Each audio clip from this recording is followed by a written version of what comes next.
smart, swift, moves as swift as the wind. But it still was not possible for Gabriel, with all his smartness and his speed, to carry it out.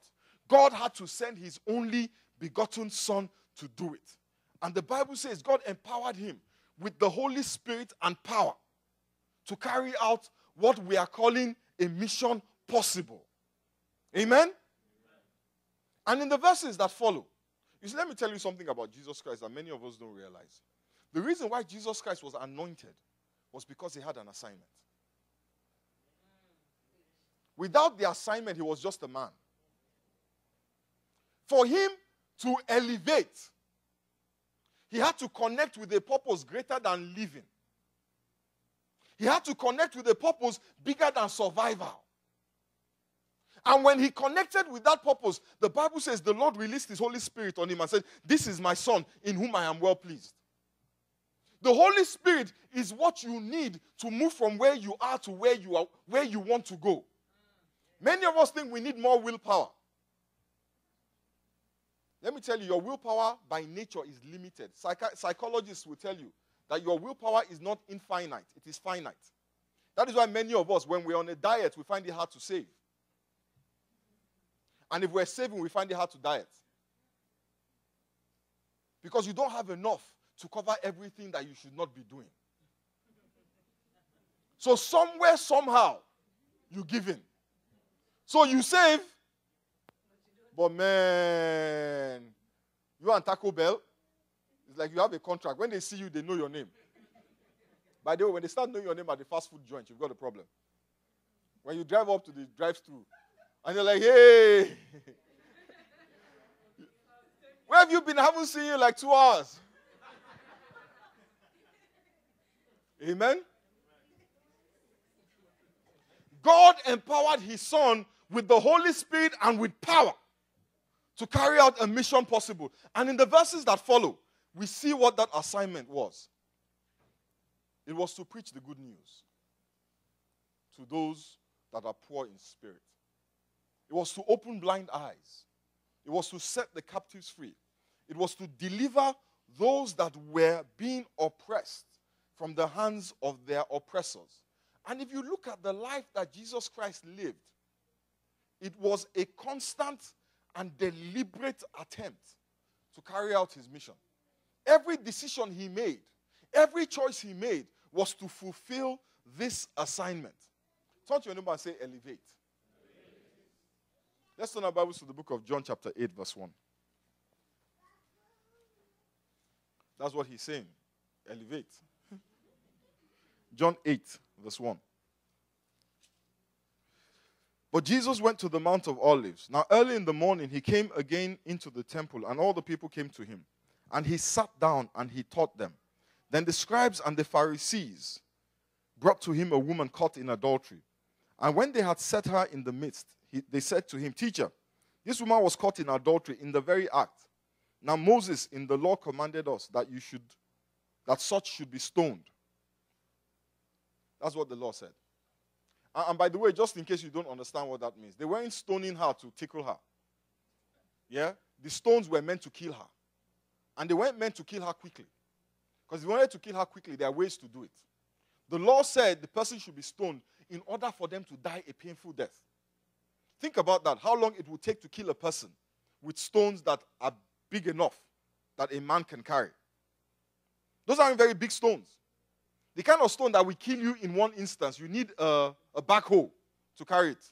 The kind of stones that I can carry and throw, they won't kill you in a while. So this woman was sentenced by the law to a slow and painful, cruel death. But that was the law. So they said to Jesus, "This is what the law says, but what do you say?" This they said, testing him, that they might have something of which to accuse him. But Jesus stooped down and wrote on the ground with his finger, as though he did not hear them. I told the folks in the first service today that when they accuse you, Jesus will not hear them. Amen. I said, you didn't hear me. When the enemy accuses you, Jesus will not hear. Amen. And you know, some of us are acting like they have nothing to accuse you of. Just think back to last night. Just last night. You don't have to go far. Think back to yesterday.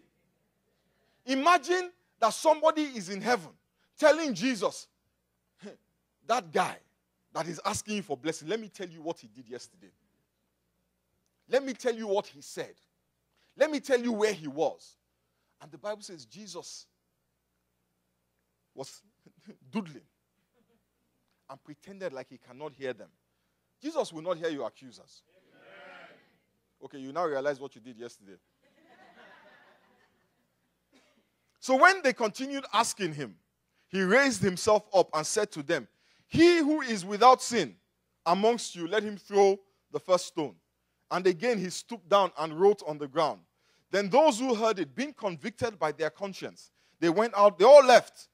And verse 10, when Jesus had raised himself up and saw no one but the woman, he said to her, woman, where are those accusers of yours? Has no one condemned you? And she said, no one, Lord. And Jesus said to her, neither do I condemn you. Go and sin no more. Turn to your neighbor and say, go and sin no more. This woman was caught committing adultery. Amen? She was caught sleeping with somebody she wasn't supposed to sleep with. And there is no question in any of the scriptures as to whether she did it or not. Not once do we hear this woman claim, I am innocent, I'm innocent. She was guilty. They caught her in the very act.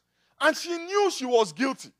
And the man who caught her red-handed knew she was guilty. So her guilt was not in dispute. It was clear to all involved in the matter that she was guilty. And by the law by which they all lived, it was very clear. Anybody caught in adultery must be stoned to death. I know many of us don't agree with that law. Some of us because we have committed adultery. And we think that if we say it's a bad law, if we say it's a good law, then we're subject to the law. Some of us really think it's inhumane. And I had an experience with the law recently. The other day I was driving on the parkway. And I was going to turn left to Spring Valley. I was going south on the parkway. I was going to turn left into Spring Valley. And, I was on the second lane. There are two lanes. I was on the second lane. The left lane was the turning lane. I was on the second lane. But there are too many cars, So I couldn't get in the left lane. But I thought to myself, I'm going to be sharp. I'm going to accelerate and swing that U before the other cars get there. And I'll be on my way. What I did not know was that sitting right in front of me was a farmer's branch policeman who had an assignment. Amen? And guess what? The policeman stopped me. As I swung in, I looked in my mirror, he swung out. And I had those lights. I had the, you hear the lights before you see them. You hear, like I just like, God. He pulled me over and he gave me a ticket. I wasn't happy about it. Personally, I don't think I should have gotten a ticket. Personally. It wasn't a big deal, right? I just made a U-turn. I didn't hurt nobody. No harm. No foul. But guess what? I have to pay the fine. In fact, I have until Wednesday to pay the fine. Or I have to sit through 7 excruciating hours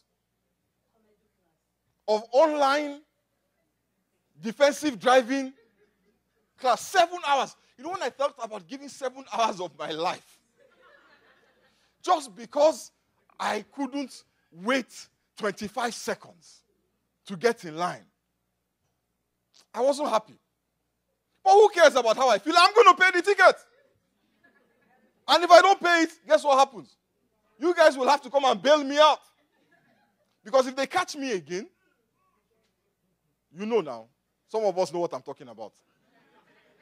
In fact, the person that bailed you out is here. The Bible says the soul that sins must die. It is not may die, must die. There is a judgment on the sinner. And this woman was a sinner. And the people rightfully, We can say, oh, they were self-righteous. No, no, no, no. They were doing according to the law. Rightfully decided to execute judgment on her. But Jesus Christ intervened. And he rescued her from the judgment of the law. Since Jesus did not condemn her, she was free to go. Is that good news or what? I don't know what else is good news. You are sitting on death row. You did the crime. This is not a question of, oh, maybe you did, maybe. No, you did the crime. And you have been found guilty. And you are sitting on death row. And out of the blues, somebody comes and says, I have the power to set you free. Go, you are free. Can you imagine her joy? Imagine her joy. She knew she had sinned. She knew the wages of sin is death. But there she was, getting another chance. Can you imagine greater joy? You know, so many of us here are sinners. You know, we do all sorts of stuff. We lie, we cheat, we engage in immorality, and we think nobody sees us.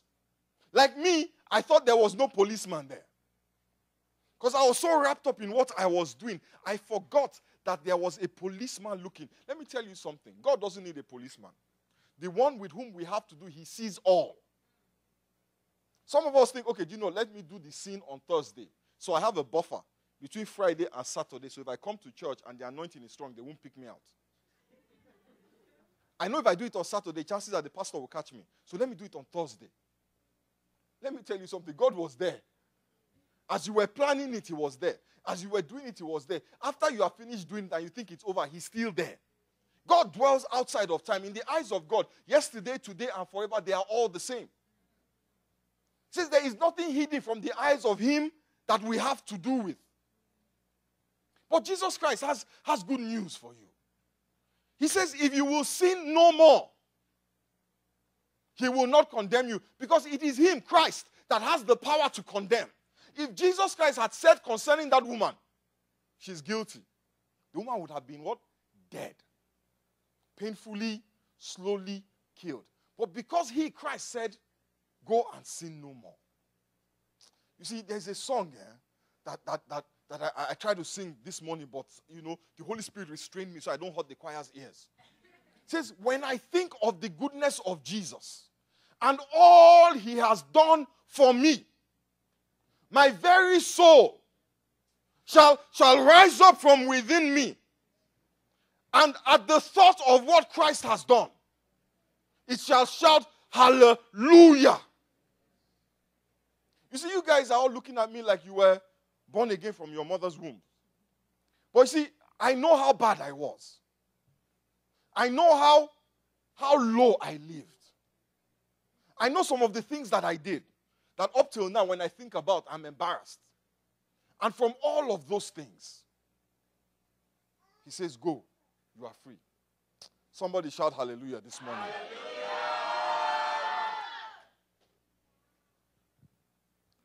You have cause to be grateful. You have cause to give him praise.